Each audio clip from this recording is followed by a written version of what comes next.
Bienvenue en ce 33e jour de notre formation sur le DevOps. Nous allons principalement parler du Prometheus en cette journée.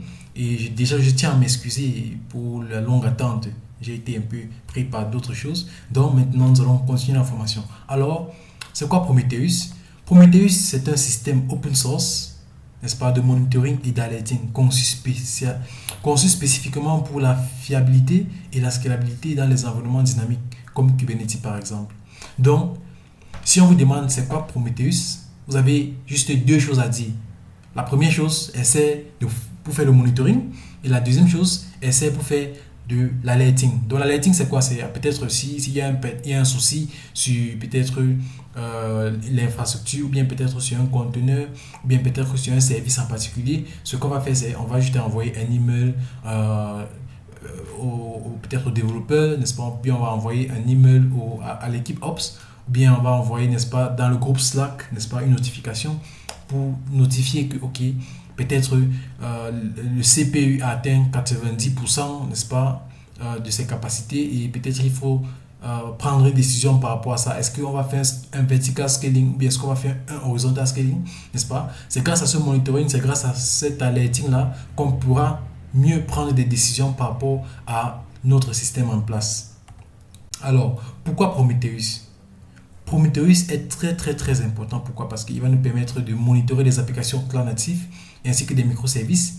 Il va nous permettre de suivre l'infrastructure Kubernetes telles que des nodes, des pods, des deployments, même des conteneurs Docker pour faire simple, n'est-ce pas? Avec Prometheus, on peut faire cela. Il va nous permettre de détecter des anomalies et les alerter et alerter les équipes en temps réel, n'est-ce pas? Ça veut dire que en temps réel, par exemple, si je me rends compte que le service des paiements, par exemple, est en surchauffe, c'est-à-dire à plus de 99%, je sais déjà en fait. Pas besoin d'attendre que le système échoue, pas besoin d'attendre de recevoir l'appel, n'est-ce pas, du CEO, que les paiements ne passent pas sur la plateforme avant d'aller régler le problème. Directement avec ces métriques-là et avec le système d'alerte, moi je suis directement notifié en tant que DevOps Engineer qu'il y a tant de problèmes et je le fixe rapidement avant que ça ne casse. Et aussi, il va nous permettre d'analyser les tendances et de créer des dashboards opérationnels avec des services tels que Grafana. On va en parler de ça plus tard. Alors, c'est quoi l'architecture de Prometheus? Cette partie-ci, je vous invite à écouter très très attentivement parce que s'il y a quelque chose que vous devez comprendre en ce jour 33, c'est cette partie-ci. Alors, voici l'architecture de Prometheus. Ici, on peut voir, n'est-ce pas, le serveur Prometheus, n'est-ce pas? Et il a ce qu'on appelle un time series database. On va en parler encore plus dans les cours à venir et aussi un peu plus tard dans cette vidéo. Ici, ce qu'on va faire, c'est que notre Prometheus va pour ce qu'on appelle les métriques, n'est-ce pas? Va pour ce qu'on appelle des métriques de ce qu'on appelle les targets. Voici les targets.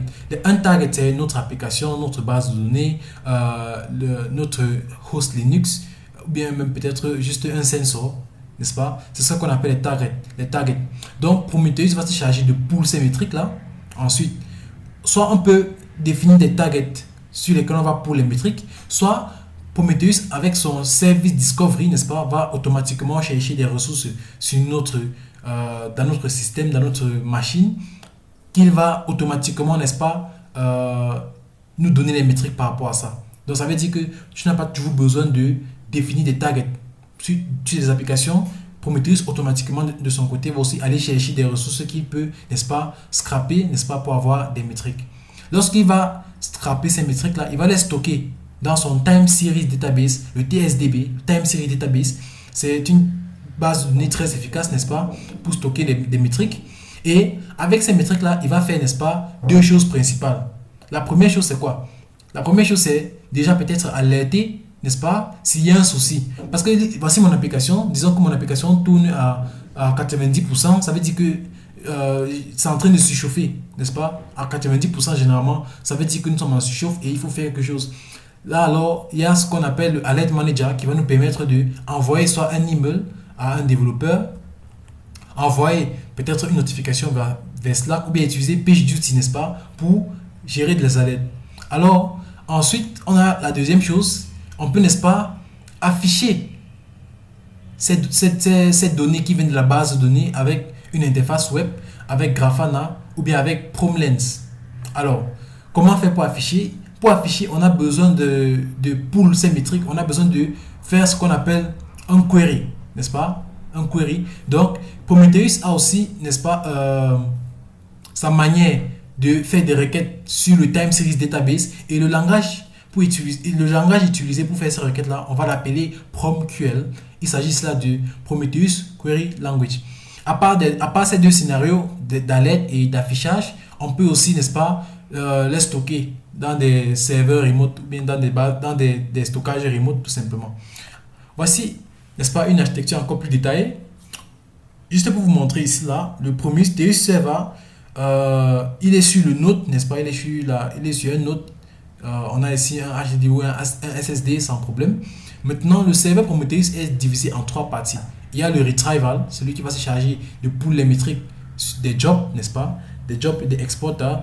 Je vais vous expliquer tout ça plus en détail lorsqu'on va faire de la pratique, mais pour l'instant, sachez juste que le retrieval va nous permettre de pull, n'est-ce pas, les métriques, que ce soit sur les jobs qu'on a définis ou bien que ce soit dans le service discovery, n'est-ce pas, un peu comme des services Kubernetes, n'est-ce pas, ou encore on peut avoir le time series database, n'est-ce pas, pour stocker ces données, n'est-ce pas, parce que lorsque le time series database prend ça, lui, il va stocker ça dans le disque dur.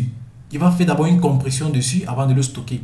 Ensuite, on a le HTTP server qui va nous permettre d'avoir des API, n'est-ce pas, sur lesquelles on pourra utiliser le PromQL pour afficher ces données peut-être sur le Prometheus Web UI, sur Grafana ou bien sur une API, n'est-ce pas, que nous-mêmes on a défini pour, n'est-ce pas, récupérer ces données-là et travailler avec eux. Ici, on peut avoir le data visualization. Avec tout ça, c'est ce qu'on va appeler le data visualization and export. Donc, une manière pour nous de visualiser, n'est-ce pas, les données venant de Prometheus. Et c'est la même chose vous voyez ici la Prometheus Alerting, c'est ce que je vous ai expliqué plus haut ici.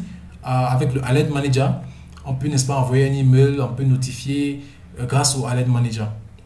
Alors, voici le rôle de chaque composant. J'ai un peu essayé de résumer ça ici. On a le exporter qui va nous permettre d'exposer les métriques au format Prometheus sur la route /metrics. Je pense qu'on va, n'est-ce pas, faire ça mieux en pratique pour que vous puissiez comprendre. Ensuite, on a le script qui va nous permettre de interroger régulièrement les targets pour collecter des métriques. Sachez que ici, par exemple, c'est chaque 5 secondes, c'est chaque 30 secondes, c'est chaque 1 minute, c'est chaque 2 minutes. On peut définir ça nous-mêmes, qu'on va décider, n'est-ce pas, de scraper les métriques et mettre, n'est-ce pas, notre time series database à jour, et afin de, n'est-ce pas, gérer aussi le alerting avec les mails ou bien, n'est-ce pas, de afficher sur notre dashboard Grafana ou bien Prometheus UI. Donc c'est un peu ça. Ensuite, on a le time series database que je vous ai expliqué, n'est-ce pas, qui va stocker les séries temporaires et de manière optimisée. Ensuite, on a le PromQL Engine, n'est-ce pas, qui va nous permettre d'interroger et d'agréger les métriques. Ensuite, ici, on a le Rule Engine qui va nous permettre d'évaluer en continu des règles d'alerte. Ça veut dire que, ok, il est possible qu'à 10h du matin, c'est à 20%, mais à 15h, ça passe à 100%. Et là, il faut réagir, et c'est grâce à ces Rule Engine-là qu'on parvient à avoir des alertes. Donc, c'est un peu comme un gars qui surveille, n'est-ce pas, les seuils de critique. Ensuite, on a le Alert Manager qui va, n'est-ce pas, gérer et regrouper les envois de emails, les envois de notifications. Et ensuite, et grâce à lui, n'est-ce pas, on a un standard qui va trier et transmettre les alertes. Maintenant, parlons un peu du Time Series Database, n'est-ce pas, le TSDB. En fait, donc, comme je l'ai dit plus haut ici, Time Series Database, Time Series, n'est-ce pas, Database. Contrairement à une base de données relationnelle classique, n'est-ce pas, le TSDB est optimisé pour écrire énormément de points de données dans, n'est-ce pas, dans le temps. Donc, ça a un high write throughput. Donc, on écrit énormément à l'intérieur et c'est vraiment efficace pour l'écriture. Ensuite, on a une compression efficace des données séquentielles. Ça veut dire que quoi? Lorsqu'on va vouloir stocker, n'est-ce pas, ces données dans le disque dur, il y aura une compression. Il va aussi nous permettre de facilement requêter rapidement les plages temporelles. Ça veut dire que si tu as besoin d'un temps, peut-être de 12h à 18h, la requête est très efficace et très rapide, n'est-ce pas, pour augmenter, n'est-ce pas, la productivité et l'efficacité, n'est-ce pas, de la prise de décision. Ensuite, ici, on a la suppression automatique des vieilles données. Ça veut dire que si une donnée est tellement vieille, n'est-ce pas, Prometheus, n'est-ce pas, pour optimiser le système, va se charger de automatiquement supprimer, n'est-ce pas, ces vieilles données-là. Maintenant, parlons du PromQL. Je pense qu'on aura un cours dédié au PromQL qui est le langage de requête de Prometheus. Donc, PromQL ici, c'est quoi? C'est Prometheus Query Language. Et c'est un langage puissant qui permet d'interroger, filtrer, agréger et transformer vos métriques. Voici quelques exemples. Ici, on a le metric name, n'est-ce pas? Si tu veux faire une requête, peut-être sur le HTTP request total, par exemple, c'est un métrique. Bon, profitons-en d'abord pour parler déjà des types de métriques, n'est-ce pas? Avant de prendre quelques exemples. Alors, on a 3 types de métriques. On a ici le counter, on a ici la jauge et on a les histogrammes. Donc pour le counter, on a un exemple, le HTTP request total, c'est-à-dire la somme des requêtes, de toutes les requêtes, la somme totale de toutes les requêtes par exemple. Mais on peut faire des filtres sur ça. On a aussi la jauge, n'est-ce pas, le HTTP request in flight. Donc ça c'est tous les requêtes les requêtes flight, n'est-ce pas? Ça c'est aussi, n'est-ce pas, c'est aussi une forme de une métrique, n'est-ce pas, pour jauger. Et ensuite on a les histogrammes qui vont nous permettre, n'est-ce pas, d'avoir des historiques. Les histogrammes, vous savez un peu comment ça s'affiche, un peu comme ceci, n'est-ce pas? Ça c'est un histogramme, ça c'est une jauge, n'est-ce pas? Ça c'est une jauge, un peu comme sur le tableau de bord d'une voiture, on a des jauges. Et ici, qu'est-ce qu'on a? On a, n'est-ce pas, un compteur.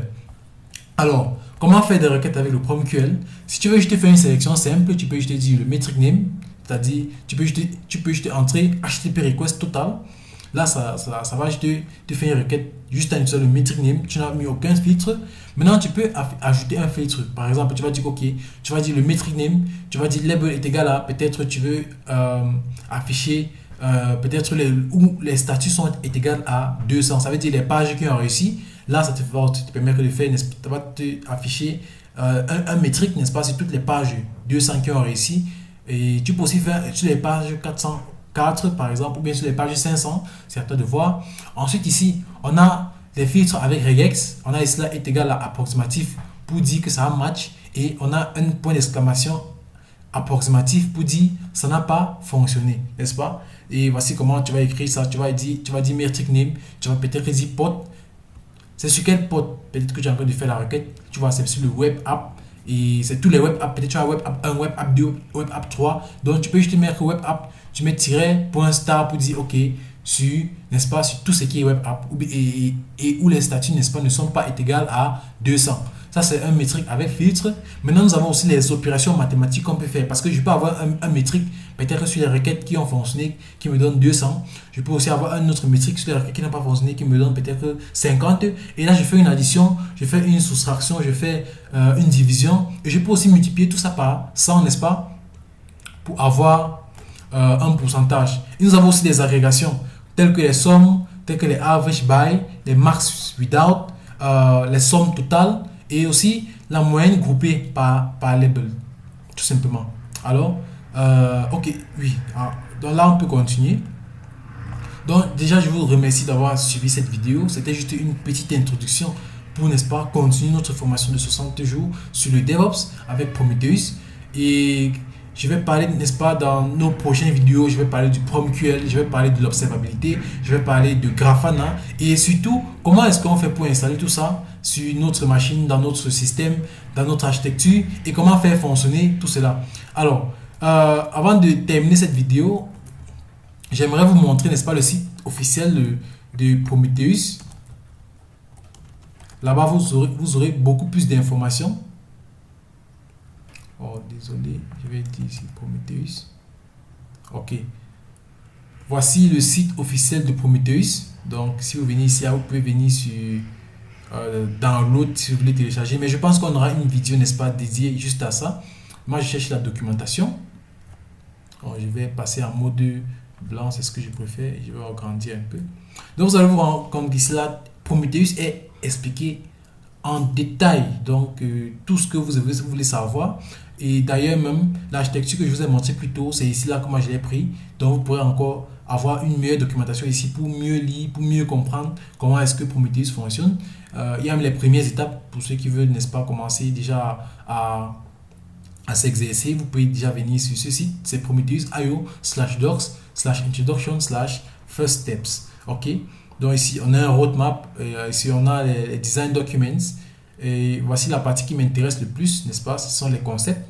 Ici il y a le data model, c'est quel type de données qu'on a utilisé. J'ai même pas parlé de ça. En fait, je peux pas tout vous dire dans une vidéo. Je pense que si vous venez ici vous-même, vous allez apprendre énormément, n'est-ce pas? C'est très super. Vous avez aussi les métriques tables que j'ai parlé tout à l'heure. Ici, nous avons le counter, nous avons la jauge, nous avons le histogramme, les job instances, n'est-ce pas? Il y a tellement de choses. Il y a les visualizations.